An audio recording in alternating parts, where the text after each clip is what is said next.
Nutri, só tenho embriões aneuploides. Me ajuda?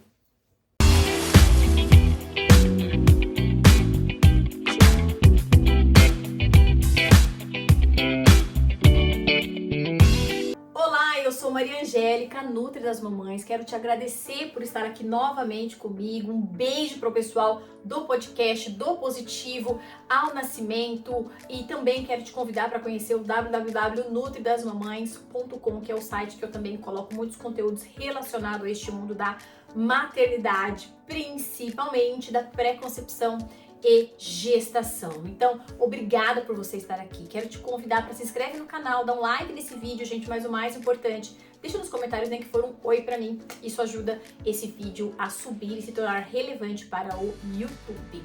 Apesar de eu saber que vocês desse lado aí falam assim, ela é fofinha, né? Ela é tão querida.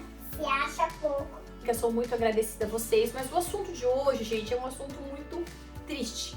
Nós vamos falar sobre embriões aneuploides. Então, vocês entenderam bem, é um embrião. Então, essa mulher que tem tido gestações com embriões aneuploides, é sinal de que ela tem ovulado, ela tem tido relações no período certo, o espermatozoide do marido é bom, mas esses embriões, né, esses ossos que foram fecundados, eles são cromossomicamente atípicos. Eles são cromossomicamente alterados. Existe um fator genético nesse folículo, nesse óvulo, em que não garantiu uma boa multiplicação celular, expondo então essa gestação ao ser cessada, né? Ela acaba perdendo essa gestação, acaba não evoluindo aí logo no comecinho, depois que o positivo acontece. E a grande pergunta é, por que eu tenho gestações com embriões aneuploides? O que acontece com essas mulheres?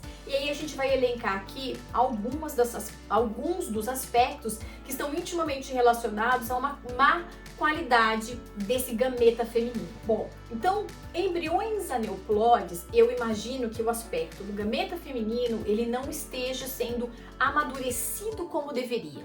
A gente já falou aqui nesse canal várias vezes sobre qual é a importância do amadurecimento do folículo até que ele se torne um óvulo secundário, ecloda e esteja viável para ser fecundado, a relação disso com o período do ciclo, né? Então, o ciclo estando funcionando bem certinho, os hormônios conseguindo atuar bem, com muita qualidade, com muita assertividade dentro do teu ovário, para que esses óvulos, eles realmente amadureçam de maneira adequada. Mas quando eu pego gestações, né, com embriões aneuploides, eu entendo que a qualidade desses folículos não estava boa. E às vezes isso não tem a ver apenas com a maturação. Pode ser que os teus óvulos estejam mais oxidados, ou seja, eles são óvulos mais envelhecidos. E infelizmente isso não tem a ver com a idade a sua idade cronológica. Eu sou uma mulher de 40 anos que posso muito bem ter óvulos maravilhosos, mas infelizmente eu tenho pego mulheres de 30 e poucos anos que têm óvulos, que têm uma qualidade dos teus óvulos horrível. Então, isso nos dias atuais não tem a ver diretamente com a nossa idade, e sim muito mais relevante com a qualidade de vida que essa paciente tem, com as tuas escolhas alimentares do teu dia a dia, com a forma como você cuida do seu corpo para garantir então que haja uma melhor oxidação, né, uma melhor antioxidação, melhor dizendo, dos teus ovários, e isso propicie a qualidade desses óvulos sendo melhorada. Bom, então você pode estar se perguntando assim, mas o que eu tenho que fazer para melhorar? Primeira coisa, quando a gente pensa em programação metabólica, né, de acordo com a Organização Mundial da Saúde, a gente chama isso de 1000 dias do bebê. Já vocês vão entender comigo, raciocina só. Os 1000 dias do bebê, ele é considerado do primeiro dia da concepção até os 2 anos de vida dessa criança. Então, tem aproximadamente 1000 dias esse período. O que acontece aqui? Quando a gente vai pensar em programação metabólica, eu tenho que considerar pelo menos 3 ciclos menstruais pré-concepção.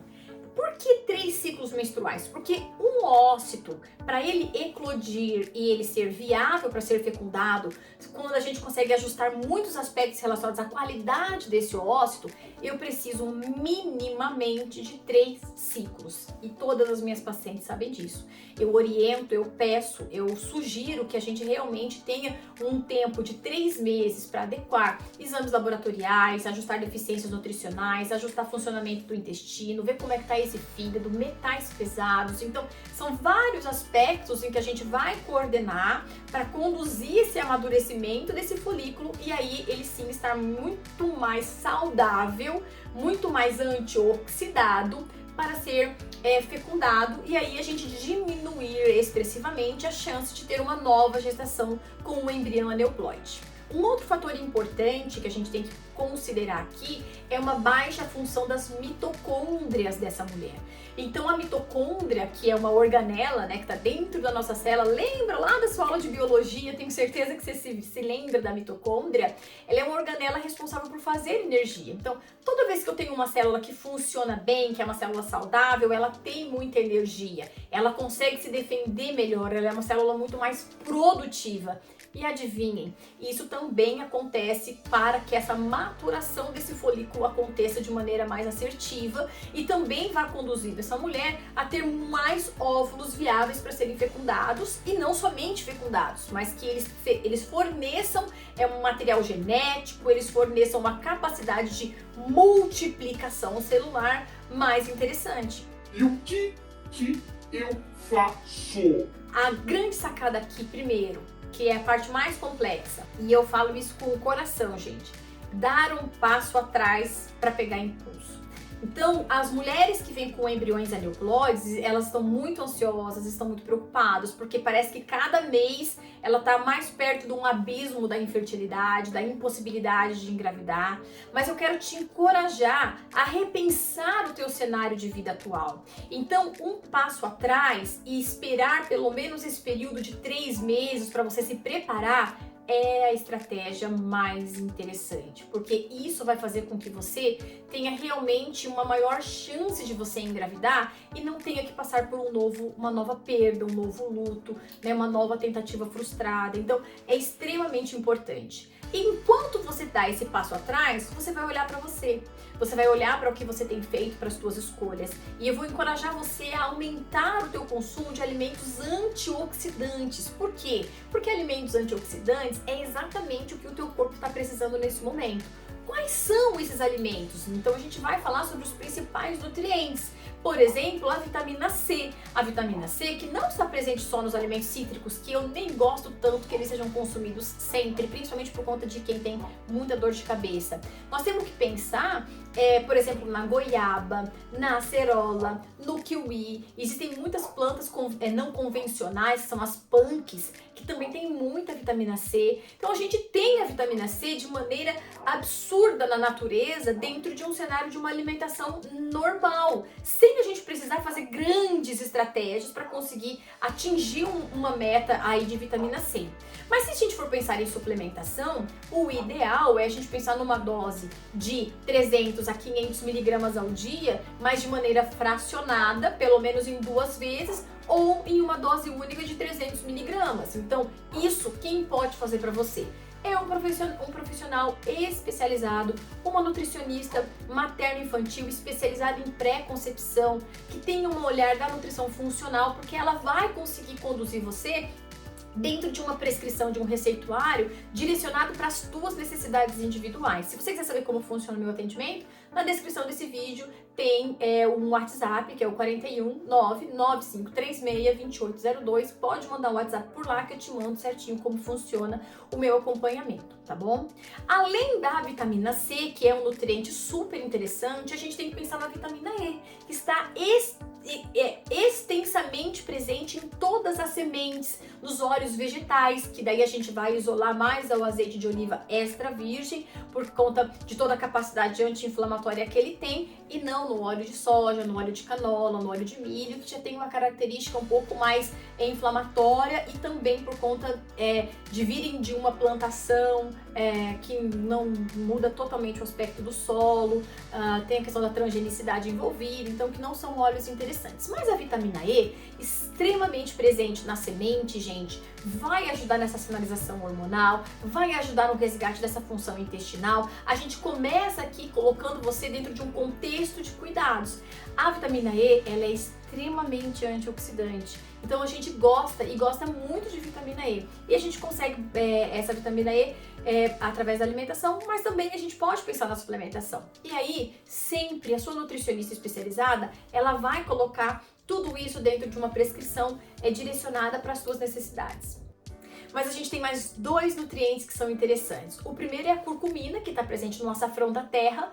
Aqui no Brasil a gente usa muito nos temperos, então dá pra gente se divertir com elas, tanto em temperos, ocasionalmente colocar num shot matinal. Você não precisa usar isso de maneira como se fosse um medicamento. Alimento não é medicamento, deveria até ser, né? Mas o alimento ele tem que ser considerado como uma prática de vida. Então, não existe um único alimento que vai ser o seu remédio. A gente tem um contexto de combinação entre eles que vai te trazer o teu resultado. Então, a curcumina, né, que está presente no açafrão da terra, você pode usar ela tanto no ramo, dentro de preparações, tipo um frango cozido, como em pó. Mas sempre procura um bom fornecedor, tá? Pra gente não se enganar aí, ficar comendo só fubá, que daí não é interessante. Então vale a pena a curcumina pela característica anti-inflamatória e antioxidante que ela tem. Hoje é um dos nutrientes mais estudados em relação à sua capacidade antioxidante presente.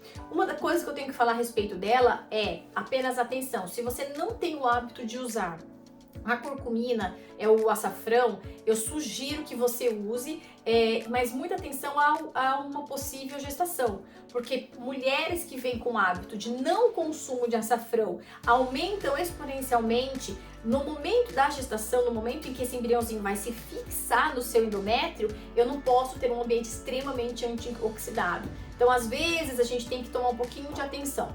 Então, qual é a dica em relação à curcumina, né? Você deve comer, mas se você está fazendo coito programado, suspende ela naquele período até positivar, mantenha sem o consumo por um período até que essa gestação fique bem, e aí depois você volte a consumi-la de maneira em temperos, bem tranquilo. Para fazer de forma manipulada, a sua nutricionista vai te ajudar também. E por fim, o último item que eu gostaria de trazer aqui para vocês, pela sua capacidade antioxidante e anti-inflamatória também, e ajuste inclusive de fator imunológico, é a quercetina. A quercetina é um fitoquímico presente na casca de cebolas roxas, a gente tem ela também na casca de maçãs vermelhas, em todas essas coisinhas mais arroxeadas, a gente tem bastante quercetina, tá? O que acontece? Como está presente na casca, esses alimentos devem ser principalmente, preferencialmente, orgânicos, para que a gente não tenha também um consumo de muitos agrotóxicos oriundos aí desses alimentos. E a quercetina pode, de maneira bem tranquila, ser manipulada. Mas como eu digo, sempre de maneira pontual e coordenada com a tua nutricionista. Por quê? Porque também durante um ambiente gestacional, a gente não sabe quão segura é a utilização da quercetina. Então, use na pré-concepção. Vai fazer um coito programado? Então suspenda o uso da quercetina. O que você pode fazer no caso de uma fertilização in vitro é a mesma coisa. Até o momento em que os óvulos forem coletados, né? Então, durante o processo de indução você pode usar, mas a partir dali, para fazer a transferência, a gente faz a suspensão. Depende se você vai fazer por TEC, né? Que é por criopreservação, ou a fresco, então a gente tem que estar um pouco atenta a essa questão das datas. Mas a vitamina C e a vitamina E podem e devem ser utilizadas inclusive nos períodos de coito programado ou para quem está em processo de fertilização in vitro. Um outro aspecto importante que a gente não pode esquecer é a coenzima Q10, que eu já falei várias vezes sobre ela aqui no canal, que ela potencializa a função das mitocôndrias. Então ela ajuda nessas mitocôndrias a estarem mais ativas e a gente consegue então garantir uma melhor maturação desses folículos. E claro, se você tem 3 meses de pré-concepção, a dica para você é garanta uma boa eliminação de toxinas. Tá? Por quê? Porque essa maturação folicular, esse ambiente de maturação folicular, quanto menos toxinas ele tiver, melhor. E aí a gente potencializa essa eliminação de toxinas, garantindo um fígado saudável. Por isso, gente, é tão importante você ter uma profissional para analisar você no seu contexto, tá? Mas de uma maneira geral, tenha uma alimentação rica em frutas, verduras, legumes. Todos eles são bem-vindos. Distancie a sua geladeira, a sua despensa de alimentos embalados que são cheios de corantes, aditivos químicos e compostos tóxicos que vão na contramão de tudo que a gente apregou aqui, certo? Eu quero saber, me conta, você está tentando em coito programado, ou seja, fazendo relação sexual natural em casa, preferencialmente delicinha, né, gente? Porque namorar é tudo de bom. Ou você está em processo de FIV, como é que tá aí o teu planejamento? Quero saber um pouquinho mais da sua história, certo? Te agradeço por você estar aqui comigo até agora. Um beijo pro pessoal do podcast. Vejo vocês no próximo vídeo, mas não se esqueça, dá um like, deixa aqui, ativa o sininho das notificações e não esquece do comentário. Um beijo, gente. Tchau!